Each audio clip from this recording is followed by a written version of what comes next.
Hello, everyone, and welcome to our final Kavli Conversation of spring of 2019. My name's Dan Fagan. I'm a professor of journalism here at the Carter Institute of Journalism, the director of the Science, Health, and Environmental Reporting Program, an MA program, and also the Science Communication Workshops, in which we take folks around the university who are doing research science and try to get them conversant in the art of communicating to large audiences. I'm really glad to see that we have a great crowd here today, and I hope a nice crowd online. I'm very happy to have Brian and Alix here, two people who I don't know personally, but I've admired their very different kinds of work for many years.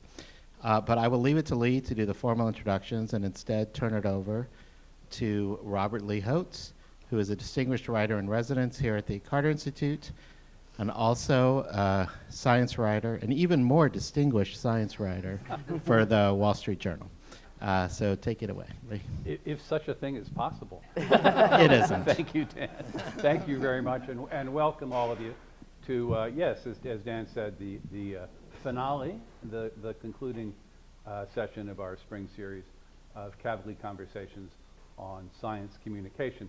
For those of you who haven't been here before, our purpose is to bring together a distinguished journalist who covers a particular field of research and an equally distinguished scientist who has as well a gift for public communication about the field that they both share. Our idea is that by leaning over both sides of this fence that normally divides us, journalists from sources, scientists from the rest of us who write about them, we might learn some things of mutual interest, might improve our craft. That's our hope. It is a conversation, not a debate, not a speech, not a lecture. We will encourage you to join us in conversation. As Dan has said, please, those of you who are here, use the microphone so that those of us who are online can hear what you're asking, and we can also preserve your questions as part of the archive of this session that'll be online later. Those of you online who want to talk to us, send us your questions using the hashtag KavliConvo.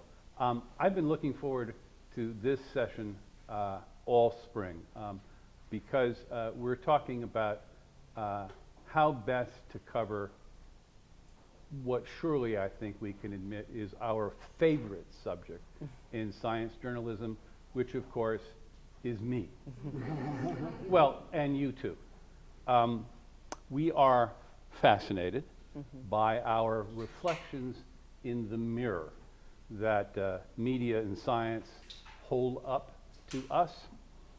Each blemish of our emotional complexion, the complexity of our motivations, the drama of our inner conflicts, all those thoughts and feelings that exist outside our conscious awareness or control.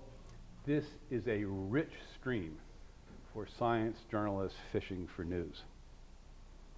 But psychology, behavioral science, these days is roiled by a replication crisis. And much of what we think we understand about our own behavior may not be so true. That mirror may well be cracked in some ways. And that poses a challenge for scientists and for journalists who are trying to build on our evolving understanding of who we are and why we do the things we do. So our conversation tonight really in a way is about credibility as much as craft, about the ups and downs of coverage of psychology and behavior, and how we might well safely navigate a field under fire. So as much as anyone, Brian Nosek here is the agent of psychology's self-doubt. We're very pleased he's joining us from Charlottesville. I bet you didn't know that. No. Will you issue? I've lost my remaining friend. We're going to issue you a special badge later. He is a well-regarded social psychologist at the University of Virginia. He's a leader of research into implicit bias, among other things. And for our purposes in particular this evening, he's head of the Center for Open Science, which is a remarkable endeavor that works to enable open and reproducible research practices worldwide. He's been named one of Nature's 10 and onto the Chronicle for Higher Education influence list. And the reason is a project that he started in 2011 to replicate 100 research findings that had been published in 3 leading peer-reviewed journals in psychology, the raw material for many of the stories that some of us write and that many of us read. Long story short, most of them, he and his team, several hundred co-conspirators, were unable to replicate the findings. Doesn't mean they were wrong, it means they weren't right, as best anyone could tell by the rules of the game. Not a fluke. Last year, they conducted a similar exercise looking at social science experiments. And they, again, tried and failed to replicate many of the leading studies published in Science and Nature. And now the Defense Advanced Research Projects Agency is funding his effort along, I believe, with 700 volunteers. So far. So far. Yeah. We may sign some of you up later, to develop an AI system, an automatic way of gauging the credibility of findings in the social and behavioral sciences. So there we are with the science side, and we are joined in this conversation, I'm pleased to say, by a singularly savvy science journalist who covers the life of the mind, Alix Spiegel. For those of you who don't know her work personally, she's the co-host of a wonderfully provocative podcast called Invisibilia, which explores topics at the intersection of psychology, neuroscience, and the way that we experience the world. In their words, the invisible forces behind why we do what we do, think what we think, feel how we feel, and believe what we believe. And in practical terms, for the last 5 years, it's consistently been one of the most successful podcasts going. It's intimate, informative, addicted. Forbes recently calculated that I think as of this year, there are about 700,000 active podcasts, and Invisibilia has consistently ranked in the top 20. Over the course of her reporting career, she's won the George Foster Peabody Award, a Livingston Award, an Alfred I. DuPont Columbia University Award, a Scripps Howard National Journalism Award, and quite remarkably, a Robert F. Kennedy Journalism Award to round that out. So this is a conversation in part about a shared research, a shared journalism, a common interest in a common field, but it's framed by craft. And so I'd like to start by asking you, Alix, this question. When we were having our pre-conversation, you were pretty clear that it's not just that you're not really a booster of science, but you don't really consider yourself like a very good science reporter. Oh, well, I wouldn't quite say it that way. I'm an excellent science reporter. No, I mean, I didn't come to this as a science booster, that is for sure. So the way that I got into science journalism is I did a story for This American Life, which is this show that I helped to start. I was one of the starting producers on, about the removal of homosexuality from the Diagnostic and Statistical Manual. My grandfather was the president of the American Psychiatric Association at that moment, and he was a closeted gay man, and I told the story of how he and a small group of other closeted psychiatrists, because at that moment it was illegal, or you were not allowed to be gay and a psychiatrist because being gay was seen as a pathology. they helped push this thing through what was then a very conservative organization. And what became clear to me over the course of doing that story was that, this was essentially a moral or social decision masquerading as a science decision.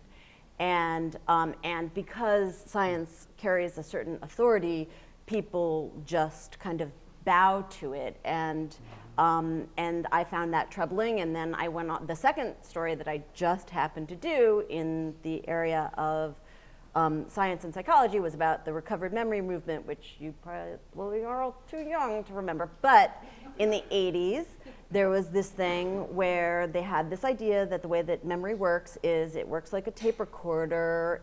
And anyway, they had this idea that you could totally forget memories, and then you could recover them through this process.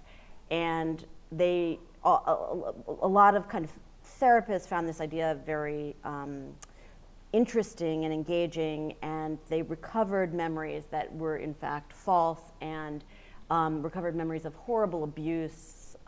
So people would go into their therapist's office, they would say, oh, I'm feeling sad, and they would walk out with a recovered memory of their father had violently sexually abused them. And actually, as somebody growing up in the 80s, my friends recovered memories, my family recovered memories. So I went to return to figure out what had gone on, and I just had this very searing experience where I was standing in something called the False Memory Institute in Philadelphia, surrounded by all of these people who had written them. And I was going through a box of these letters, and I read this letter from this father who was talking about how his daughter had recovered memories of him violently raping her, and he was writing to see if that was actually possibly true. And there was such earnestness, and he wanted to know if he had done this. And that whole recovered memory thing was not true, but there are some recovered memories which are true, but the huge increase was very deeply problematic. And it was just at that moment reading that letter that I was like, you know what, science has a lot of power, and people tend to kowtow to science, and some of the authority that they claim for themselves you need somebody there who is looking deeper and asking hard questions, and really kind of looking at, well, how did you come to this idea? So I didn't enter this field as a booster. I did enter as somebody who had a certain amount of questioning. And when I say, or when I question your science journalism chops, what I was getting at was something that in fact you've just displayed, which when I think of your career and I think of your work, I don't think of somebody who's doing 45-second quick hit, there's a breaking story about this, animals talk. It takes me me 3 minutes to say my name. I mean, it's just I can't do it. I was a total failure. It's true. I was a complete failure as a news reporter. The average story on NPR, I'm not wrong which about is this. where I work, is 3 minutes, and I did one in 10 years. Right.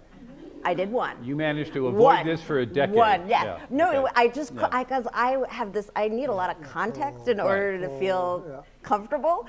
And so then I do the context, and then, it's 12 minutes. What are you going to do? So you have an appetite for the deep dive. I do. And moreover, your entry experience, your formative experience in the field of psychology and behavioral science was, I think, what we could most charitably call, and I will defer to you, of course, on this, as one of the great fads in psychology in the latter half of the last century. The recovered memory movement. The recovered memory movement. It was a kind of an idea that was very powerful about how we work, about how we think.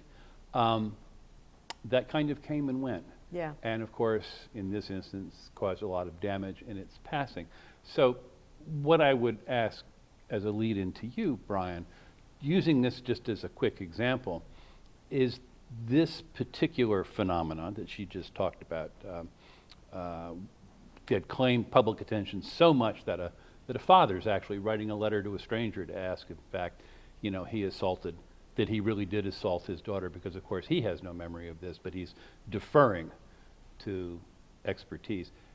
Was this just like a one-off? I mean, was this a strange aberration, a bad idea that somehow took root, or was this just kind of the normal process of evolving revision of research, understanding on the move? I mean, how would you characterize that particular example? Yeah, well, I wouldn't refer to it as a normal process because of the implications that it had. Simultaneously, I would say it's ordinary in the sense that lots of claims, lots of initial ideas get put into the marketplace Right. for wrestling Right. with, Okay. and many of them end up not being reliable. What distinguishes this particular case was that it took on so much of a life that it turned into clinical application far before its actual scientific basis was merited. And so it had that allure of scientific certainty. But then it took people like Beth Loftus and others who were actually poking at it, saying, wait a second. Elizabeth Loftus, who was Yeah. She's one of the key figures in sort of Okay. sort of revising our understanding of Right. recovered memory. But the process of gaining certainty is very slow. And so when ideas get some purchase, then they can go so much faster than science can keep up. And so if they are presumed... And they do regularly. I mean, like, Yeah. like one of Yeah. my questions as a journalist is, what is the new recovered memory movement? And since I started it, I mean, that's not what I'm covering now, but like, Yeah. you can just you can do bipolar disorder in children. You know, like there's plenty of always others. something. There's always something. There's always And we're going to Yeah. get to always something in a second, but I just want to continue with this thread for a second. So you had this experience. You've covered as a conventional radio reporter, if I can put it that way, broadcaster, this topic for a while. You are seeing this as an arena that's as much driven by moral and social considerations as kind of raw, technical, whatever. How does that lead you to the podcast, to Invisibilia? Let's just How does that lead me? let's bring you back into the 21st century. Yeah. So I started my life at This American Life, and I did Right. long form radio, and then I just decided to move to Washington and learn how to do news. And then I just yearned for long form again, because I really do need a lot of context to feel comfortable. It's a thing for me. And so I just wanted to go back to long form, and I was working on the science desk, and I have a wonderful, wonderful editor named Ann Goodenkoff, and friend, and she kind of enabled me to start. And I did feel like at that moment, which was 2015, like the way that I saw the world wasn't fully as reflected in journalism as I wanted it to be. And so I just kind of set off to, because I do cultural history, like Invisibilia does kind of cultural histories of science. My mom's a historiographer and kind of looks at how ideas, like stories about history, get constructed. And I think I look at, like, I do the same thing, but stories about our emotional lives, how they evolve over time and get constructed. And that's a big part of what Invisibilia does. And then I hooked up with Lulu Miller, the fabulous Lulu Miller, she helped with Radiolab, if you know that show. And we just decided to, make a go of it. I mean, that's kind of like Judy Garland and Mickey Rooney saying, we don't need Broadway. We can have the That's show in the right. barn. I mean, I think you're leaving a lot out. Yeah. I'm asking because it is an hour-long podcast. Yes. It's not a 15-minute subway ride listen. And it's constructed around very human stories based on a very solid but not always visible foundation of new psychological or behavioral research. Yeah. And how do you broker that? Which comes first? The really curious case or the breaking cutting edge of a new psychological behavioral phenomena? Well, not say recovered memory, false memory issues, but something, a new idea that's taking hold that you're now going to ride. I mean, because it's an intensely human narrative. For those of you who haven't heard it, it's quite remarkable in that regard. Yeah, we interweave like these kind of long narratives and hopefully deep narratives, not unlike what you would find on This American Life, with science, like more technical science, and it goes both ways is the answer. Sometimes you find something that's just really like a story that's really compelling and organically raises some kind of issue that you can then turn I was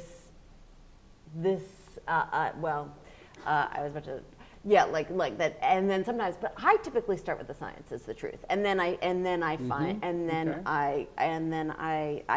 some idea in the science. I was just grilling Brian, that feels really interesting and compelling to me, and then once I find that, I look for a story which organically raises so that people can see what's at stake.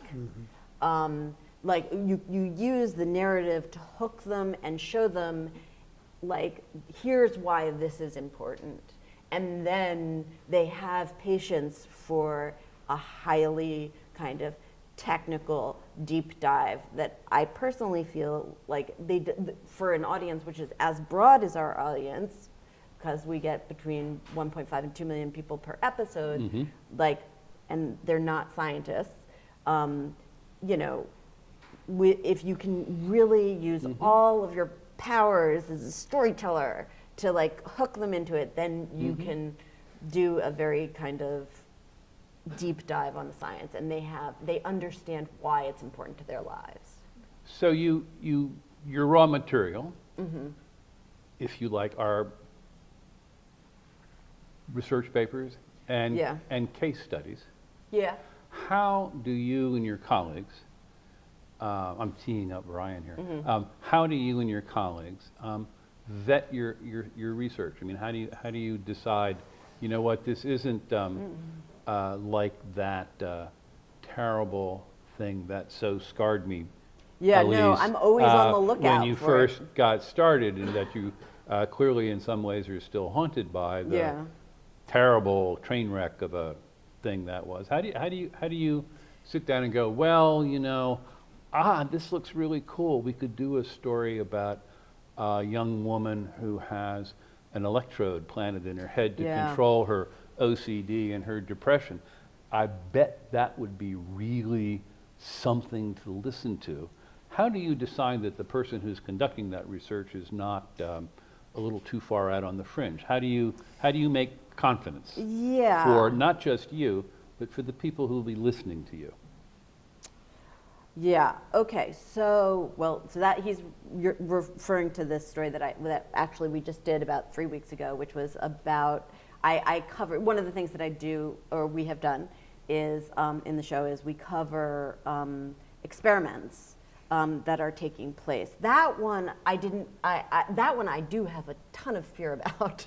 Actually, it was a story. But I felt legitimate. I felt it was legitimate to do because this is happening. This is coming. There's it deserves to be covered. So to give you more context in case you haven't heard it, it's a story about a woman who had very, very crippling OCD, and she signed up for a trial where she had a deep brain stimulator inserted in her brain, and she was given a kind of remote control. Remote control, yeah. Which, and I sat there as her levels were set. So they have an electrical thing where they decide how much electricity they're going to give you. And I sat there in the room as they were adjusting her electricity, and there was a mistake, and Yes. it got cut off, and she immediately burst into tears. And it was like, and you know, they can turn the knob and make her happier, they can turn the knob and make her feel wonderful, and they can turn the knob and make her not feel wonderful. And I literally have it all on tape. And so that I could justify to myself, because it's just happening. Like, whether I want it to happen, which I have some issues with, or not, like, it is happening, it's coming, it's only going to get bigger. Like those kinds of interventions are coming. So, but I did have a lot of issues, because my deep fear, and is that you cover the story and people hear it and they're like, this is a great idea. Sure. And it's a version of, like, it's not exactly the recovered memory movement, but it's also another danger of being, I think, a journalist, which is, what you can feature something and then people will hear it, and all the people who are desperate to treat their OCD or treat their severe autism, their child with severe autism, will flock to it. And that is believe me, that is, we had that conversation over and over and over and over and over again. And what I thought that I was doing was like a kind of horror sci-fi story, but people did have a positive response to it. And that is, it's scary. It's an extraordinary piece. And I should say that the moment where this woman hits the wrong button on her remote control, I mean, you can listen over the space of in 10 or 15 seconds as her neural electrical environment changes, and she disintegrates. She disintegrates. Yes. But my point here is, what did you do in advance to assure yourself of the research validity? Not like, well, and the concerns that you've just mentioned are good concerns, and they speak well of you as a journalist, that you're worried about the after effect. But I'm wondering, back in the process, when you're still building the scaffold, right? What did you do? Well, I mean, Did you call Brian? I mean, do you have like? No, do you have like a catalog? I love Brian. Like, right. I have been. So do I. And I'm going to give him a chance to talk in a second. Yeah. Like, I have like, Brian is going to make, like, if you're a future journalist and interested in science journalism, he is going to make your life so much easier. I have, like, from afar, I have been like, very deeply appreciative of what he is trying to do. What's your smell test? I mean, what it's do you? different for that kind of thing. I mean, it's different for that kind of thing where, like. Well, I'm picking on that one just because it's exotic and it's new. But, yeah, I mean recent. That kind of thing. Like, that kind of thing is different from an idea, like implicit bias or recovered memory. The ideas where there are theories of how something works, and it's not like an actual test that is taking place. So it's a different process for those different things. I mean, for this one, I just pulled a bunch of, like, all of the studies, and I talked to a whole bunch of ethicists to talk to them and interviewed them. Right. I would say only about 20, at the most 20% of the material that I gathered is featured on Invisibilia. It's usually more close to, like, between 5 and 10, but that one actually was more like 20. And just, like, feel comfortable about what can I say more broadly about how credible this work is. And I would say, which I think I said in the piece, in terms of depression, it's nowhere, and in terms of OCD, it's. But you accumulate a stack of research papers. Yeah. So, Brian, how much should I trust that stack of research papers that she's leaning on in good faith to present a new and somewhat exotic idea with clinical ramifications. It's very clear it's an experiment, just to Yeah. use this one, to 1.5 million of her closest friends. When you got involved with this idea of reproducibility, of open science, of transparency, what was animating you? What inspired you to do this? Because where I come from and where she sits, that stack of research papers is, that's the foundation of our credibility as science journalists. Right.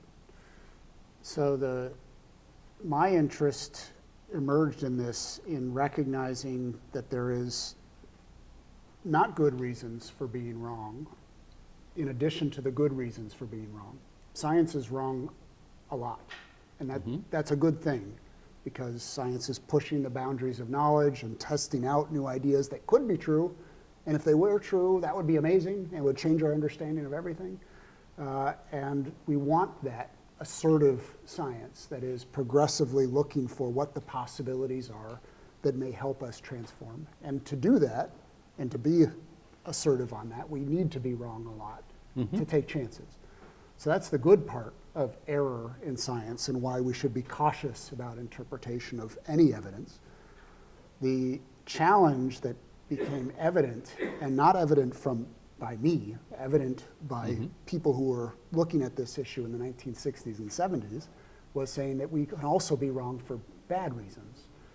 And those bad reasons include how it is that science actually operates as a social system and decides how to communicate the information that we're gathering, and how we reward individual scientists for advancing in their careers. And so my interest sort of emerged in this in graduate school when I took my first research methods class with Alan Kasdan, and we read papers by Tony Greenwald in 1975. This was not 1975, this was the late 90s, I'm not that old. By Jacob Cohen, 1962 and 1969, Sterling in 1959, Robert Rosenthal, 1979. All of these papers. I've interviewed several of these people. But this is canonical work. And I mean, these are foundation stones. So we're reading this in 1997, and what these papers are describing is most of the research that's done in this field is underpowered. It's not powered enough to detect the findings that are reported in the papers themselves. That's in the journals is positive results. We find evidence for everything we study, and we don't see evidence against the things we study. That's weird. Most of the evidence suggests that we have strong publication bias, that we tend to favor certain kinds of results over other things. And so reading these is like, well, hang on a second. This is identified in the 1960s and 70s. We're reading this 30 years later and saying, yep, that's how science works. We're not publishing everything. We don't like negative results. Okay, I mean, we all sort of know that. I mean, even like your average reader, I think these days sort of knows. But I get the impression that something kicked you off in the 2011 to start this somewhat more energetic effort than just simply reading research methods papers. So, I mean, what did you do? Well, the worry in reading it was, why haven't we changed anything? Right. How is it that we know this? We know what the problem was, and those papers identify the solutions. Right. Why haven't we solved it? And so that sort of initiated, just as a personal goal, and how my lab operated in 2002, to say, we're going to do higher powered research, we're going to share our methods and materials, we're going to do the practices that we think need to be solved. And good for you, Brian. Right. And so but why did you decide to take a baseball bat to everybody else? That's a great phrasing. The concern that we had was that we don't know how much we can trust the literature as it is. Okay. These papers, theoretically based, were saying maybe we can't trust them very much. And then in the field, there's the whisper campaigns of, oh, I couldn't replicate their finding. Oh, I couldn't either. Whatever. Are you hearing any of these whispers? I think that as a science journalist, once you start I had the experience where like once you start digging into like, well, how did you, like you really are digging into this stuff, it falls apart in your hands. And so I think I told this to you, like I did have a year on the science desk where I was like, I'm not gonna cover anything that I don't have absolute confidence in, and that was like the longest year of my life. I mean, it was just so hard to do. And yeah, I mean, I didn't hear whispers in the science community really, but I feel like it was very, very clear that a lot of, anyway, what we were covering as journalists, like, I just didn't have confidence in. I didn't have confidence that what was being presented to an audience, like that it would stick. Okay, Yeah. so Brian, so she's just tortured by her own self-doubt over here. Yeah. She's not getting the benefit of, you know, kind of, and this does happen sometimes. Somebody will say, you know what, you really shouldn't write about that one. Did It's you just hear kind of- whispers? Yeah, but I have auditory hallucinations. Oh. So there you all are. You're whispering back and forth to each other, and kind of a nudge, nudge, wink, wink thing is going on. Yeah, and that same sense of uncertainty as Alix has is, I don't know if I Yeah. can trust it or not. And here I am trying to build on it. Here I am Right. saying, graduate student, go work on this problem. We don't know if the evidence is credible. And so there was an emerging debate of can't trust literature, can trust literature. And it was all a debate in theory. So the reason that we started the reproducibility project in 2011 was saying, well, if we're going to actually have a substantive debate about this, we should have it based on evidence rather than people saying, oh, you can't, you can, you can't, you can. So let's collect some systematic evidence. Let's do science on science and see. People say there's a reproducibility problem. Other people say there isn't. Let's see. Let's And try. what did you do? So we said if we're going to actually study this problem in any reasonable way, we can't do it as one-off studies where we pick a study and say, we don't believe that one. Let's see if that one replicates. Because then people say, well, you cherry-picked it. Of course, that one didn't replicate, but that doesn't say anything about the research literature in general. Right. So we identified a process to try to minimize the selection bias to the extent we could. 3 journals from 1 year. Let's replicate as many studies as we can. We can't do it all ourselves. There's no incentives for replication. So let's see if other people are interested in the same question. We made it a public process saying, we're going to do this project. Come help us design it. Come run our application if you're interested. 270 people got involved and ran replication studies. We got And what did you 100 find? done. Across a variety of criteria of deciding whether we could reproduce the finding or not. Less than 40% of the studies that we did were we able to replicate the original results. Less than 40%. Right. Now, were these fringe studies? I mean, sometimes you can be way out there and it can be a really small effect you're trying to measure or something like that. Or were these kind of, sort of mainstream, solid-looking edifices of research? Well, they certainly came from mainstream journals. So we picked 3 journals that are central to areas of social, cognitive, and then a general psychology journal. Okay. So they're the things that got peer reviewed as this is sort of core modern The sort of things that might psychology. show up on That might- Elise's yeah, yeah, radar, in fact, or I'm sure- my radar. I'm hardly sure that some of guilt-free here. them did. Yeah, so they are prominent work in Yeah. well-regarded journals. Okay. With variation in how much impact they had. Some All of right. them didn't have follow-on, some of them had. And what did you do with this finding once you, did you just whisper it back and forth? What did you do? Right, well, since we started the project completely in the open, it itself spawned interest in what's going to happen. And so we practiced radical transparency with this project. So we put all of the methods available publicly before we had done the studies. We allowed the original authors to critique. In fact, we wanted their critique to try to improve the designs. We registered those designs and said, this is how we're going to analyze the data. So that's known in advance. We kept all of the cataloging public. And so This because has made you very popular with your colleagues. well, I lost and gained friends Okay. from this project. Okay. So I don't know where I landed on the balance. But Did you break even? Yeah. but the purpose of doing all of that was to hold ourselves accountable, right? This is a challenging It is a project that has implications, and we recognize that early. But also to demonstrate what we thought are ultimately the solutions. That those old papers from the 1960s and 70s said, this is what we need to do to do our science better. Okay. You need to do it openly. You need to show your work rather than just say this is what you found. And that's one of the core problems. So that's what we did, and that attracted lots of interest. So the and 40% following. of the people whose work you could replicate were probably very happy, and the 60% who couldn't, what did they do? There was heterogeneous reactions. So some were quite critical of the methodologies as we did it. That's part of science. If no one was critical, that would have been weird, especially considering the findings. Others said this was a fantastic project, and I'm disappointed in the result, but I gave my feedback, and that's what they found. Some very productively said, I was really surprised you weren't able to replicate that study. I think that it's actually, that finding is reliable. And they initiated their own replications of their original research to see if they could reproduce it.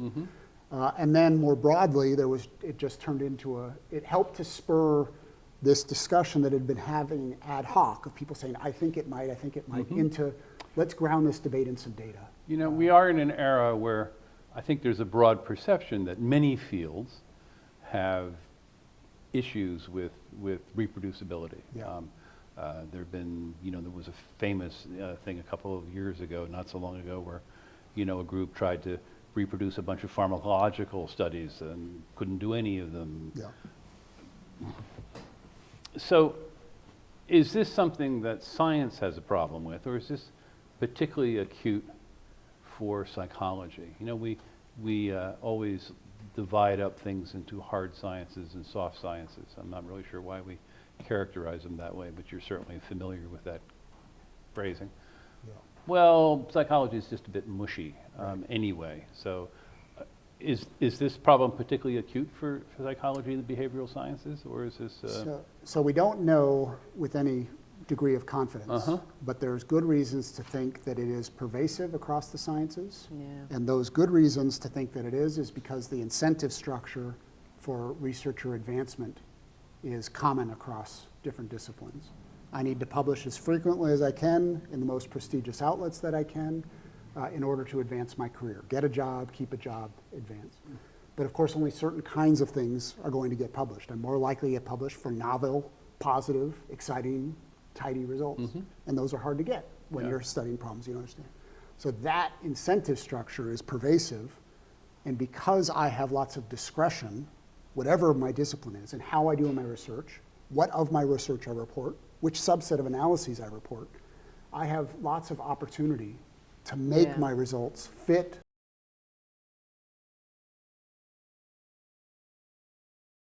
It is really not necessarily even That conscious is the key. because there's so much discretion when you're designing a study. And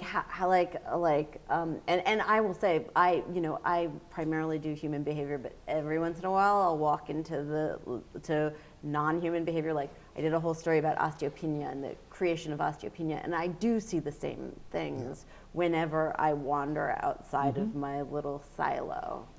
It really is not necessary. There are intentional actors that are doing bad things, but I think most researchers get into research because they genuinely want to figure out the problem. But we have motivated reasoning. We have these fantastic frontal lobes That's what I think it allow is, us mostly. to justify these decisions, rationalize them. So Elise, as a journalist who covers these sorts of things, you were, already nursing a case of recovered outrage, and have the sense that what you're looking at is not just simply kind of an objective collection of data points, but there is a kind of cultural and social framing going on here. You call them social and cultural decisions that are embedded in science. So when you start to hear about this, which I know you do, I mean, are you just like nodding your head in recognition, or is this like angering you, or is it making you wonder, like, well, now what do I do with my own work? My response was, thank God. My response was, this is really good. This is the way. This is the way to go. That's my response. Like this will help buddy, I think. Does But- it change what you do? But Or also, rather, how you do what you do? Well, yes, I mean, but also just to be clear, like all of the problems that he's talking about are also true of journalism. I understand. Right, like all of the incentive systems that are distorting work in science are also can also distort like journalistic work. Of course you're drawn to the counterintuitive idea, and of course and what is novel, and part of the reason why I'm sure part of the things that is distorting the science is what gets covered. I'm Right. sure. Who writes a story about, oh, this one Right, didn't cure right. cancer either. So- Neither did so- this one. right. This one neither. Right. Right. It's not the story. So, I mean, like, so all of the policing that you're doing, I feel like, well, you know, I mean, as a journalist, since we're talking to journalism Right. students, you know, I mean, part of the person that you need to police the most is yourself, like to a certain extent as a journalist. That's that's what I think. I think you need to, because you want in the same way that the scientists want. They want the best story. You want like the most interesting and whenever you feel yourself wanting something, that's when you have to kind of you have to do opposition research on yourself. How do you do that? Well, now actually, Invisibilia is instituting a whole new program of opposition research on whatever ideas we have. But yes, No, like sure, we're but systematizing it. Share that. I have a great idea. Let's do X.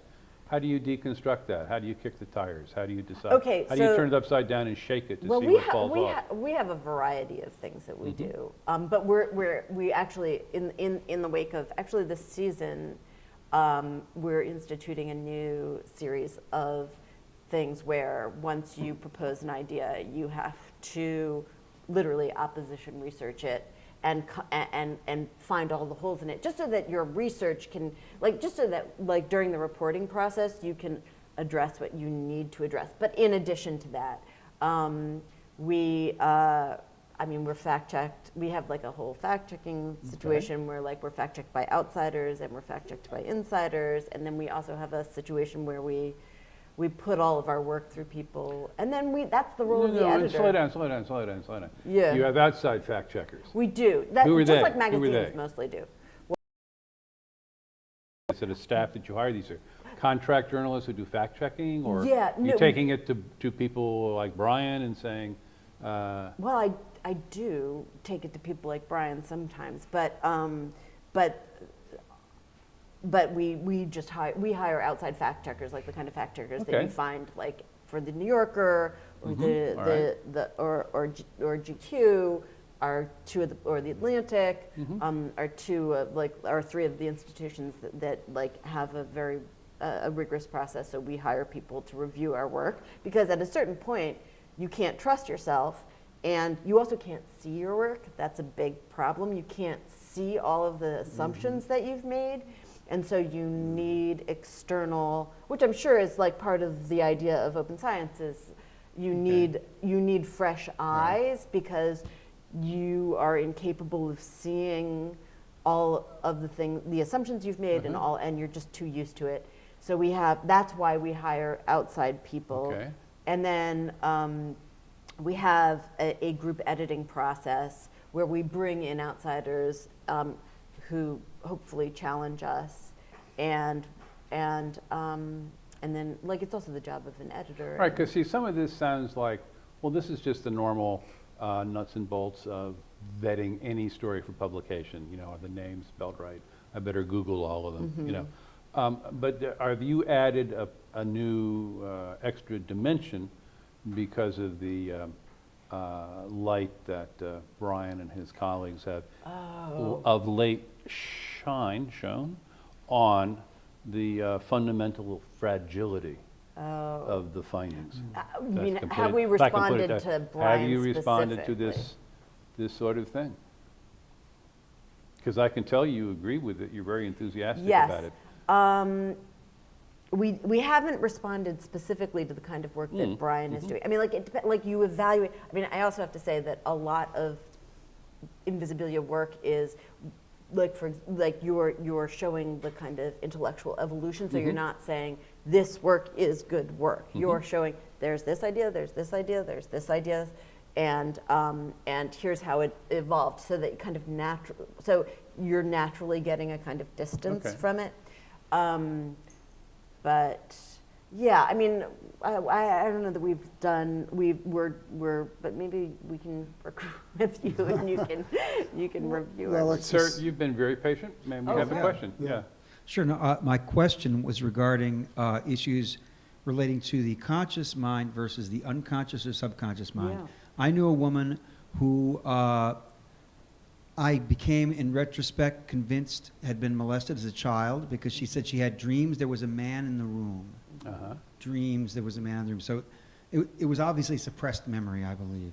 So my question relates to how, where does the mind go, or how does it partition into the subconscious or unconscious or subconscious mind to assort unpleasant realities?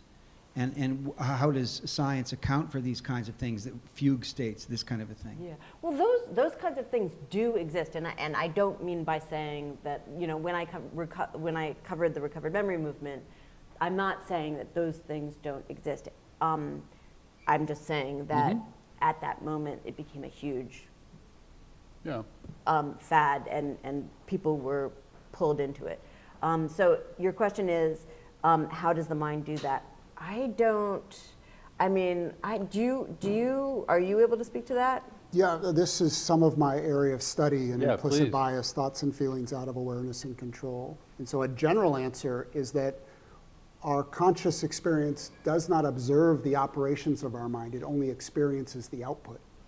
So, for example, you aren't, as you're hearing the lovely voice as I say it, you are not parsing how it is your ear is translating that into chemical and electrical signals and passing along your auditory nerve and for early auditory processing. You're not unpacking how those waveforms correspond to the phonemes and morphemes and constructing that into words. You're not consciously having any experience of looking up the meaning of those words and linking them together into some narrative.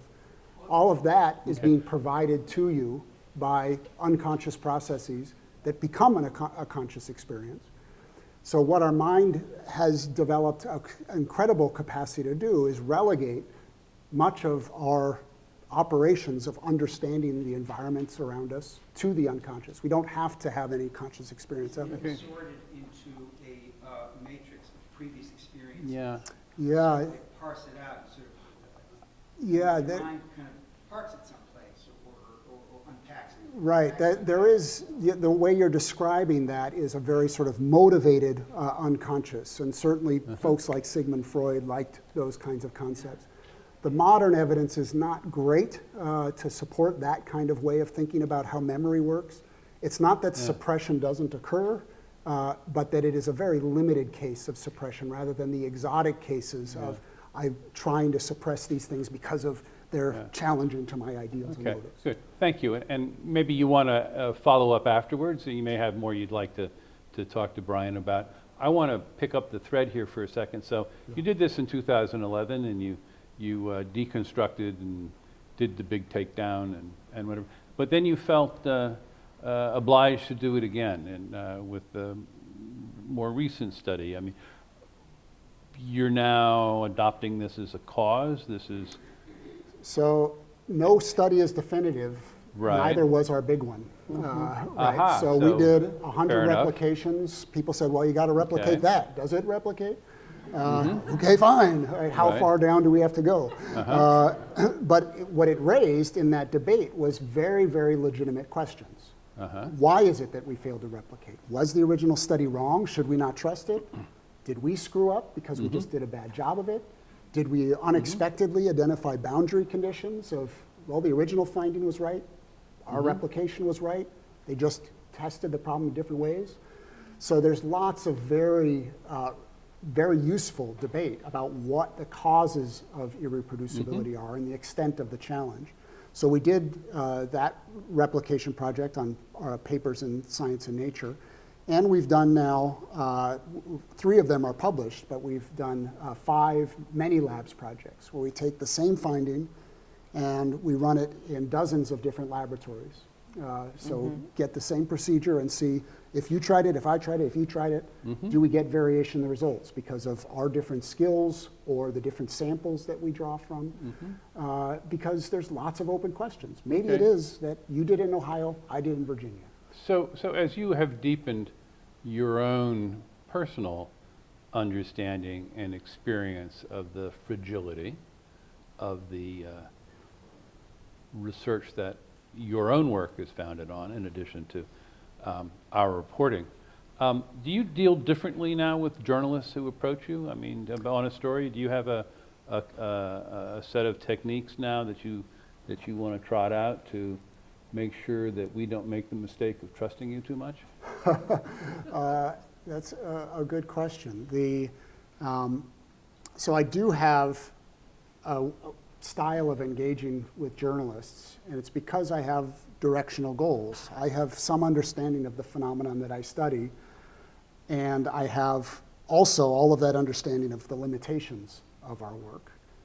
And I know that my job in writing a research article is different than the journalist's job of writing a story about that, right? They get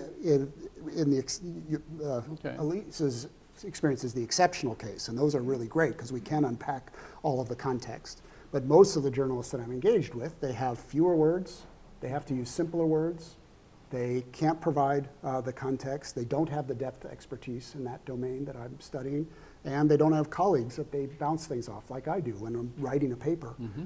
So with the constraints that they have, what I've tried to adopt is what is it that I can do to maximize the extent to which they can do their job well, because they don't have the time and the other luxuries.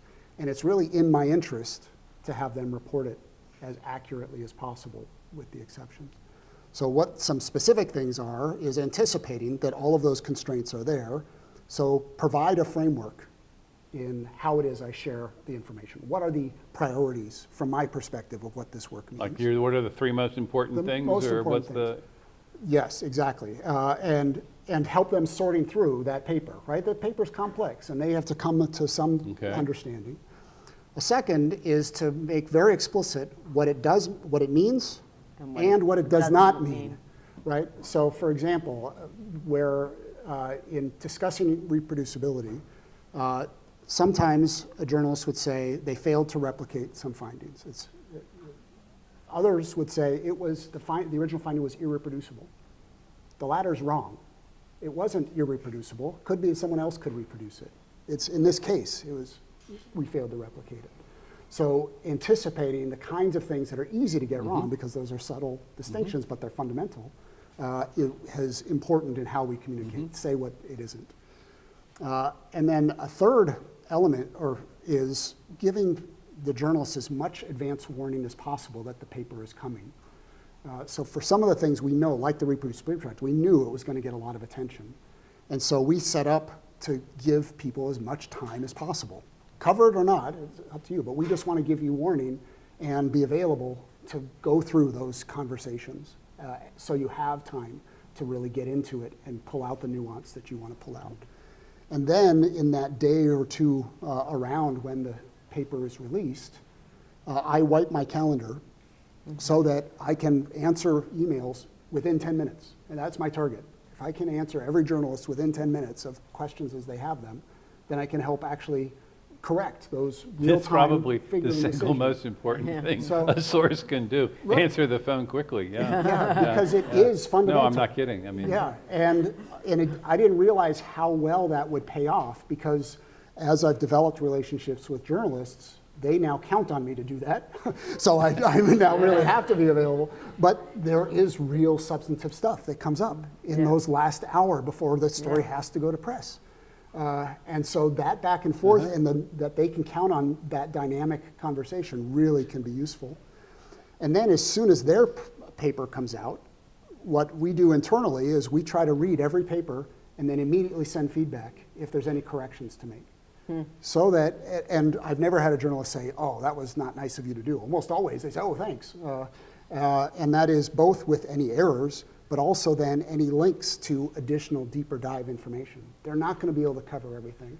You've made a very close study of journalists, I can see, which is impressive, I think. It's so good. You should tell all of your fellow scientists. Well, this Dear God. at least this is our way of trying to do that. We have a question from Professor Fagan there in the shadows.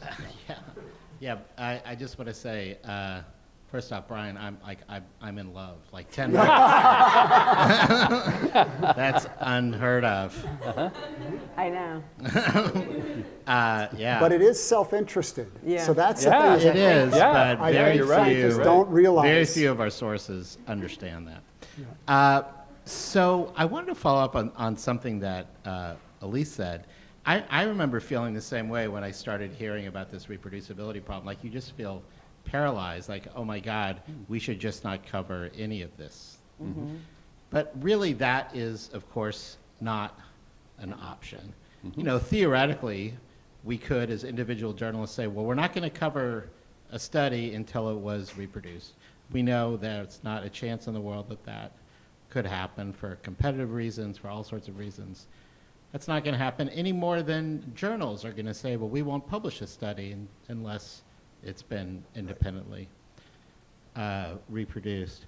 We do have, though, you know, like around here, we preach the gospel of independent expert, find an independent expert, talk to as many of those independent experts as we can. In a way, that's kind of fake reproducibility because, of course, they haven't done the experiment, but at least they have expertise. They know the broader context. It seems to me, though, that what the lesson of Brian's work and others is that if 60% are wrong, 40% or 60%? 60% are wrong, 40%. So it's Sorry, not wrong. not It's not wrong. It's Yeah. not. There you go. There you go again. 60% have not been reproduced.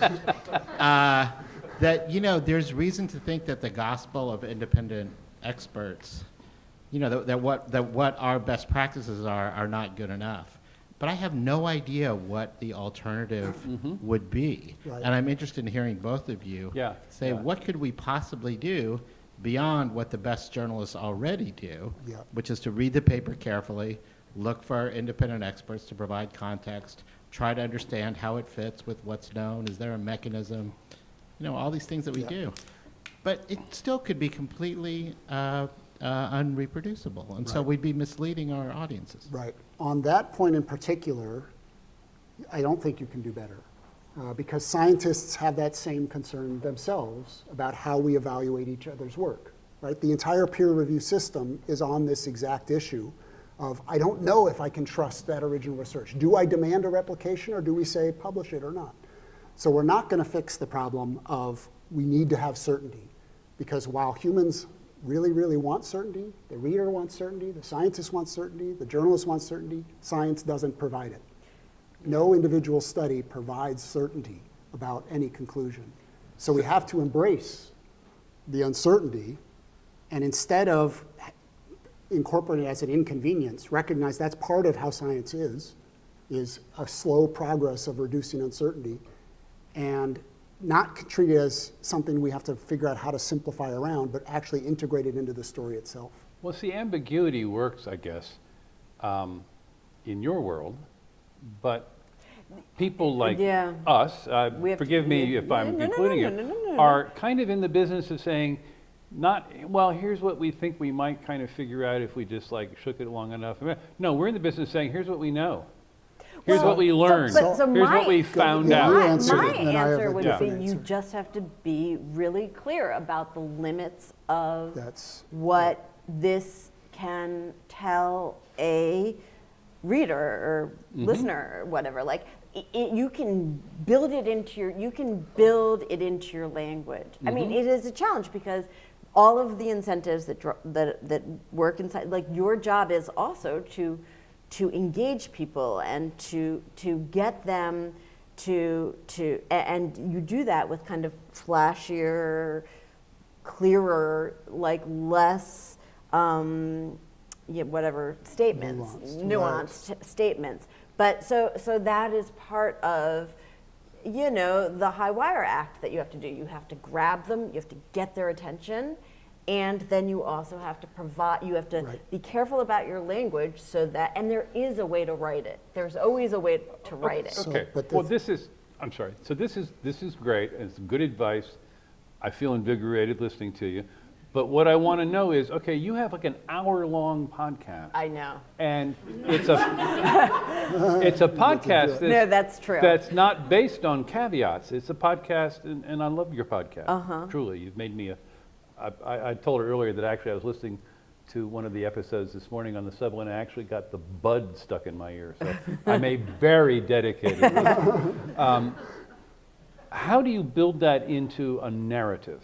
Well, we do build in the caveats, that's saying, and the thing that the conclusion that I've come to, there is a way to say it, which is accurate and compelling. There is. You can do that. You just have to work at it a little bit. Can you give us an example of how you worked it and did it? Dr. Naysayer, what? Not offhand That's okay. after some That's all right. wine. While you're thinking of that, Good, I want to please. say that the problem is identical with scientists. The problem This problem, as you're describing, Is the need ident- is the same problem. We're in the I same have boat. more words to put Yeah? in my article about the exceptions and the nuance, but the more that I say we're not sure, the less likely it is to It be is published. to get in, yeah. The reviewers want certainty too. Everybody wants certainty. And so the same challenge is there. So the parts in the translation process that I think don't work is the small inclination, right? This may be, or as a first study, this, right? That's an easy way that people sort of try to convey uncertainty in a story. I think what actually works, and this may be what you were describing, is making the uncertainty part of the story. What needs to be studied next? What is it that we don't know about this? Yeah. How is it that this could be wrong? Those as actual devices of narrative, I think, are important parts of conveying Really? how it is that And the I have That's to say, not like, like the complete- story that you were talking about earlier, that's how the story ends. All of those Bring things our- are, bring like, our friends in. The story about the electrode. implant, like The implant. it ended with like literally, here are the things that they don't know. Here, like, including things that are very, very disturbing. Indeed. In the context of having already implanted something in somebody's brain. And here, yes, so like, yes, that's how the whole thing ended, and it just ended with all of the uncertainties around this, in the hope that that would scare people away. But Because it does sort of sound a little bit like, well, we're supposed to stop Star Wars, like at the end of the first reel, and say, well, I need to remind you, we actually don't know how to make cute little robots like this, and well, there really isn't a planet with two suns where these. I mean, you get caught up. You want the color, you want the drive, you want the passion, you want the emotional conflict, you want the wonderful things that we see in that mirror when we hold it up to ourselves. I mean, that's your stock in trade. So, can you make uncertainty a character? you can, and you can do, yes, you can, and you can, there is a way. I mean, you have to struggle for it, and it takes a time, I think. But yeah, you can absolutely lean into that and have that be part of the drama of a story. Let me lean in to our friend here at the microphone. You have a question, sir? Yes, thanks. So it's on this point. So, the question, what's the solution? How should the journalist respond to all these problems? I'm hearing the response from you guys is, well, you should say what the study doesn't show. Say it doesn't show this, and maybe you should also show other, cite other studies that show, a conflicting effect or fail to reproduce it. But I'm wondering whether this is sufficient. So we know that people are really bad at negation. We really know that people are bad at corrections. You tell someone something and then you come along and you say, actually that wasn't right, and they still remember the original thing That's a little true. while later as if it were true. And when it comes to like true. showing studies that show different evidence or different results than the results that you originally cite, okay, that's nice, but again, people are bad at incorporating all this in a way Yeah, that reflects true. what the N was, what the base rate, like what the effect size was, Okay. yeah. So the question is, maybe should people just be citing meta-analyses and that's it? And just make one positive statement about what we found, don't have any caveats about what we didn't find, and make sure that it's based on a rigorous statistical incorporation of all the existing evidence. That seems kind of extreme, but if not that, then what? Right. Well, it puts too much faith in meta-analysis, first of all. Well, I want to, before you say that, I want to just put some yeast in your question, because you're asking That's about very true. serious, you could do a meta-analysis on something actually serious about behavior or whatever, but so much of our coverage of this kind of thing is pop. How do you do a meta-analysis of your memory is shallower because you use Google, or if you have 3 children in a room with a group of marshmallows, they'll, which is a famous one, which I think turns out not to be true. I didn't think about that. Okay, sorry. It's not that. It's the popular narrative that was wrong. Yeah. The popular narrative was wrong. Well, so what I want to just add to your question, because they haven't actually had a chance to answer the question yet, is in addition to whatever sort of serious thing that's going on here, recovered memory or whatever, the ups and downs of putting electrical appliances in your neural structure, there is this kind of pop entertainment thing that we go to psychology and behavior for. It's widely covered, but in a very, not even skin deep. And how do you meta-analysis that? Okay, now to you two. My stories are an hour long. Right. But your stories are an hour long because you can't bring yourself I know. to sort of sum it up. So, Yeah. look at the rest of us and tell us what we should do. Start a podcast? I don't know. What do you do? I mean, I had that problem. That's why I was a failure as a news reporter. But he found it needs very help. hard. He needs help. I think writing it as caveats, as negations, as an appended, here's the story, here's all the qualifications, that's not going to work for exactly the reasons you described. If it's going to work, it has to be affirmative statements within the narrative itself, right? Here's what they found. Here are some things that they still need to look at, or here's some other ways that it might be interpreted, or here's some things that we don't yet know. It's a structural problem. It It's is a very structural common. problem. I mean, because we do have to maintain people's attention or they don't get the information, and all of these things contradict the line. It's a not structural problem, Right. Structural problem, you mean the science desk is not composed properly, or? I mean, we need structurally, the need, narrative of science doesn't the conform narrative, and I mean, it's also true of reality, right? Yeah. I mean, not just science. There are contradictory truths. The narrative in itself kind of reduces things to 2 dimensions in a way that is Right. problematic. Just the act of turning something into a narrative is Right. problematic if you're trying to represent reality. But yeah, it's like a structural problem. There are and I don't know how to resolve them fully. Yeah, and there's a different, not orthogonal, but different answer to this of what do we do, and that's partly in how do we assess the credibility of the researcher and the paper itself. And the struggle there that I hear a lot from journalists is the researcher didn't convey any uncertainty. The researcher, the press release is we've just cured cancer. Yeah. That's it. What am I supposed to do? And then when I talk to them, they convey some certainty. And I think that happens for a few reasons. One is researchers often really want to believe the thing that they found. And so they have an overextended sense of uncertainty. Or they don't recognize the uncertainty in their own work. Or they think they're doing you a favor by oversimplifying the story, right? If I just give them the bottom line of what we hope is true, then they can write their story. So all of those make it much harder, I think, to take information from researchers and actually translate into stories that provide the nuance effectively. So I think there are a couple of things to have in mind in when one questions a researcher. In fact, if there's one question to ask, then the question I would ask is, how would you know you're wrong?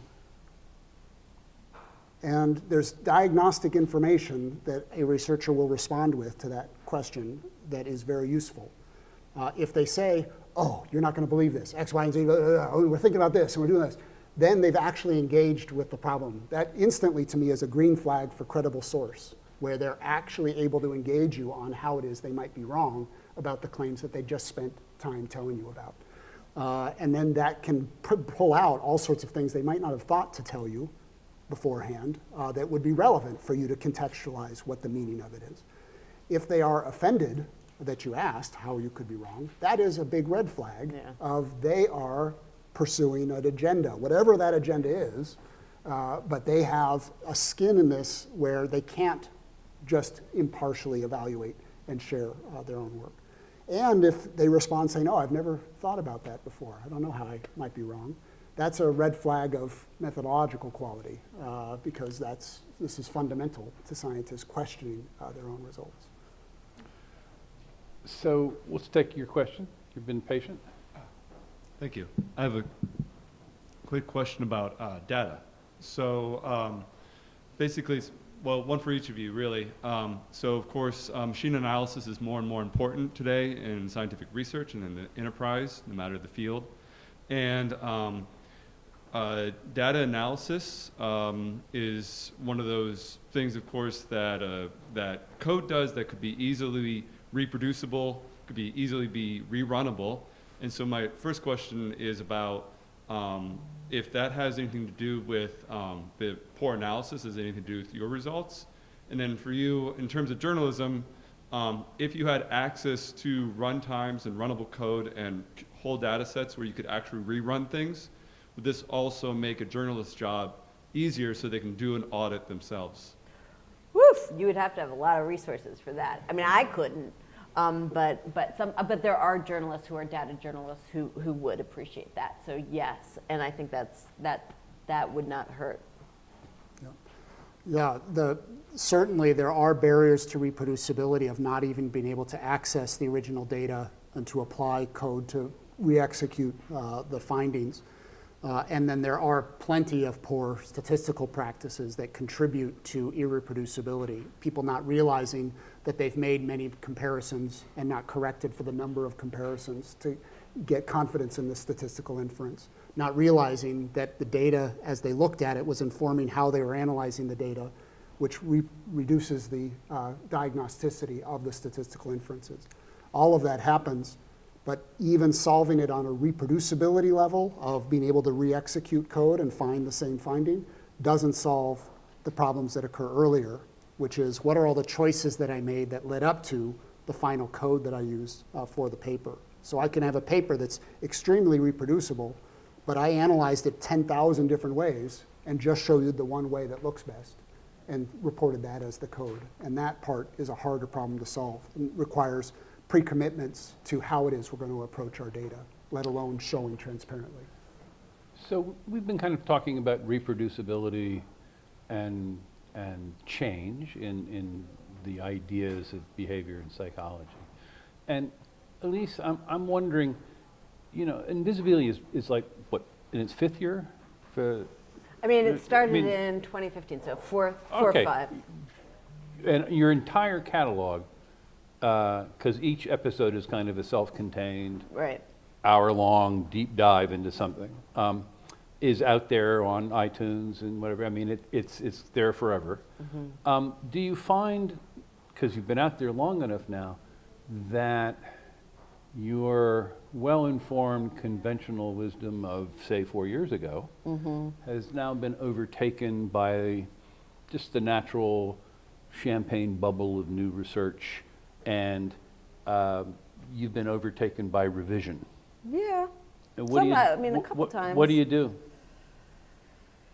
I mean, do you have a responsibility to your older story to keep it a new story, or you just think, well, it was 2014 and that's what I knew and I'm not going back? Or we haven't like really thought, I mean, it hasn't happened in a really aggressive way, I would say, for any of our stories where we really feel like, now it has happened to some of the stories that I've done when I was a science, like on the science desk.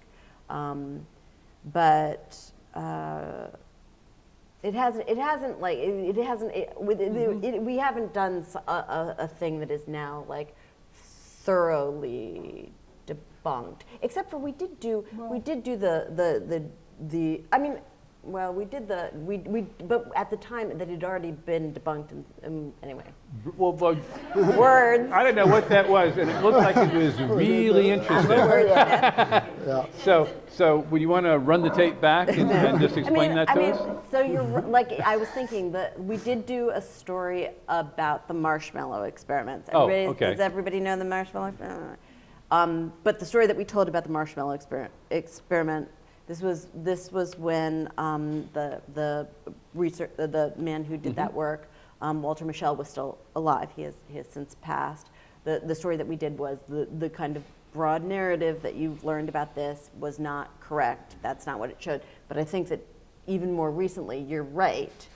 There's been new work on the marshmallow study. Yeah. Don't misunderstand me. I'm not picking on your work. Yeah. But because your work is wonderful and it does hang around and it continues to live, What are we going to do? it falls prey to the passage of time and new ideas, which is different than a journalistic reproducibility problem. So I was curious if you all had built this in. We haven't built it in yet, but maybe we should. I don't know. I mean, There's a great quote from a former editor of Nature.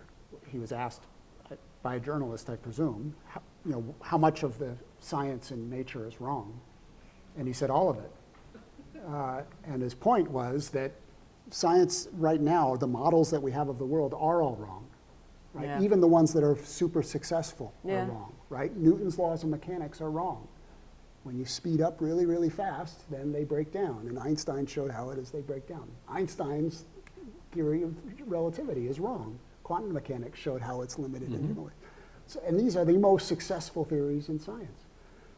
So if we have as our standard, it always has to be right and stand the test of time, then it won't, right? Because a lot of these I wasn't claims, headed there. No, Yeah, I wasn't but- looking for freezing the. But it just mean that we need to embrace the wrongness of science, its tentativeness and its revision in how it is. If we're going to report on it well, then that has to be part of it, that it will change. Our understandings will evolve over time, inevitably.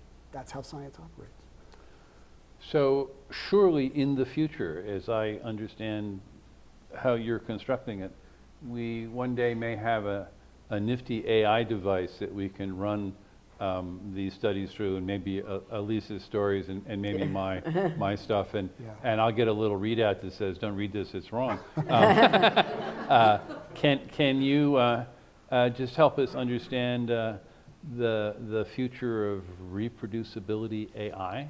Yeah, I mean, this is a really interesting problem. I mean, I've heard it called a BS meter. DARPA calls it a BS meter. Right. I mean, I'm not sure why they're interested in it, but how is this so unfolding? the observation that some things replicate and other things do not, at least on some good faith attempts, brought to mind people's questions of how can we tell, right? And this is what this discussion is. How do we decide what's credible and what's not credible? We did a couple of initial studies showing that with betting markets, researchers can predict which are going to replicate which aren't. Okay. So they bet money on which they think are the ones that are going to replicate. If they are correct, they get the money. If they're wrong, they lose the money. And they can predict with pretty good accuracy. A couple of other teams have said, well, if people can do it, maybe machines can do it. And so there are a couple of initial papers. One is in the review pipeline, not public. Another is available as a preprint, showing that machines can learn to predict which our findings are going to replicate or not. So maybe you could give that to the journals. So the DARPA program, so this is DARPA SCORE. So we and a couple of other groups are part of this new DARPA program called SCORE. DARPA is the Defense Advanced Research Projects Agency, for right. those of you who.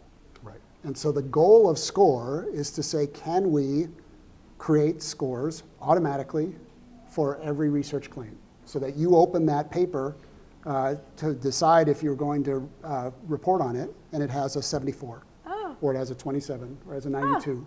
And then you can say, oh, okay, that's interesting, but uncertain, maybe I'll do it. Or that one's really good, okay, maybe we'll go for it. That one's pretty low, I'm not so sure. That's DARPA's goal. Of course, DARPA aims big when it tries to solve problems. Let's just figure out with a score how credible it is. And the potential applications are not just for journalists, although that's an obvious one, but for policymakers. How much should we trust this finding to implement it into policy? For other researchers, now that we have this information, can we get it as an early signal of, boy, that would be a really important finding if it were true. Our computers say, well, it's not so fast, so maybe we better look closer, right? So it's an early heuristic, a little light to say, let's look at this a little bit closer. So that's what our teams are doing. We are developing a huge database of research claims and then enhancing that database with lots of information about those claims from the published literature. And then betting markets and other groups are making predictions of whether they think those findings, those claims are reliable or not. Then machines are going to make their predictions. And while all that's happening, we are in the background with a lot of different collaborators, that's 700 you mentioned at the beginning, are running replications of some of them. I feel just somehow confident that this is going to result in an app that is going to be on Apple News or something that's going to be rating your work and mine, you know, with a, because they do a reading speed thing already, like, oh, this will take 4 minutes of your time, and but don't bother because score. it's only a 3. Or listen to this, it's a, you know.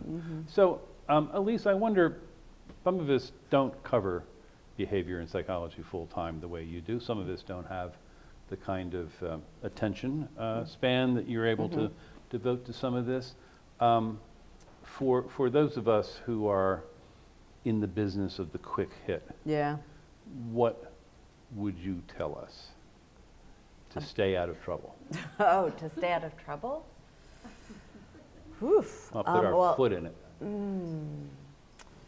You mean like to stay out of trouble in terms of not covering stuff that is too self-evidently bogus? Yeah. Is too self-evidently bogus. I mean, I think. I mean, you know, I set that as a task for myself, and it's really hard. You can, I don't know. I mean, like you can do stories about, I don't know. I like well, that. I don't know. We'll call Brian. Okay, but, like, I wasn't personally able to solve the solved the problem in a different way and unsuccessfully. So I'm not sure how good my advice to you would be. I mean, the way that I dealt with it was that I did features about things, like it would be more like features about things that are actually going on in the world. So, for example, like the experiments where they're being implanted. So process things. Yeah, yes, and so that I could justify. And then I just did features, and I tried to put in histories so that they could see the way that the ideas have evolved. And even though like those were 8 minutes, they weren't 3 minutes, but they were still in the news world, so that you can kind of give some context, so that people aren't taking what you're saying as gospel truth, but they're seeing it as part of a process which is continually evolving, and they can see what came before with the suggestion that there is something that comes after. I don't know if I don't know if you could fit that in the kinds of work that you have to produce. Do you think you could? Oh, I have to. Yeah. The question is, how well do I do it? Yeah. So maybe you could have given me a trick. A trick for, well, an extra tool for my kit. I mean, I don't know. I mean, okay, I'll put it to you this way. Okay. This new study comes floating across your desk, lands in your email basket or whatever.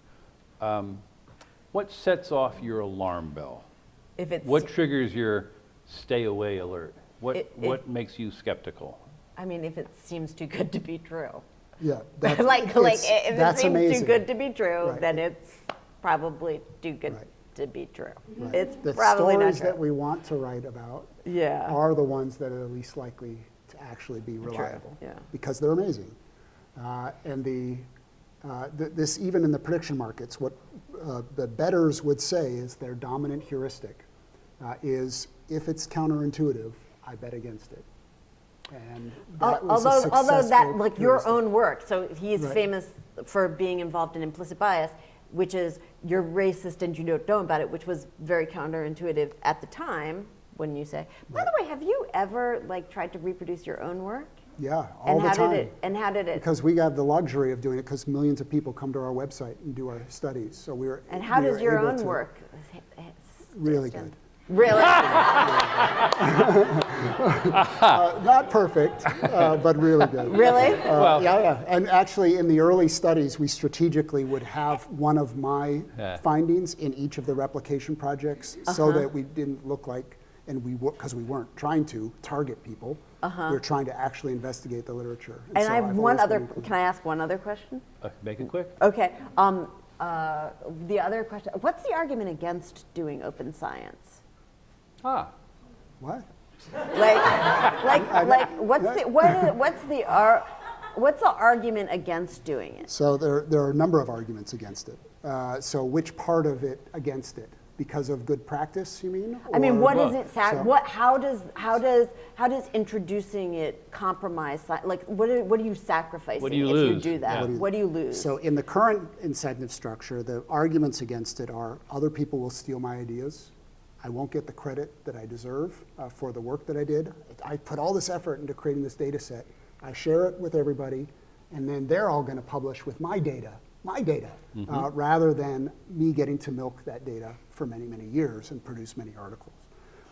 There aren't strong enough rewards for the extra work that's required, and so if I do it but you don't, then you're going to get the next job, and I'm not going to get the job. But that's all personal. What are the intellectual arguments against So there it? are very few against transparency because transparency is understood as a central norm of scholarly debate, right? How do claims become credible? They become credible by me showing you the basis of that claim.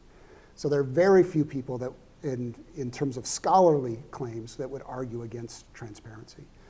But the arguments are about pragmatics. Okay. Of it's not reasonable to expect people to do those things because the technology isn't good enough, because the incentives aren't there, Because because the culture doesn't support I have it. to be unreasonable. You have now to stop. and say that this is a conversation that we now need to continue informally.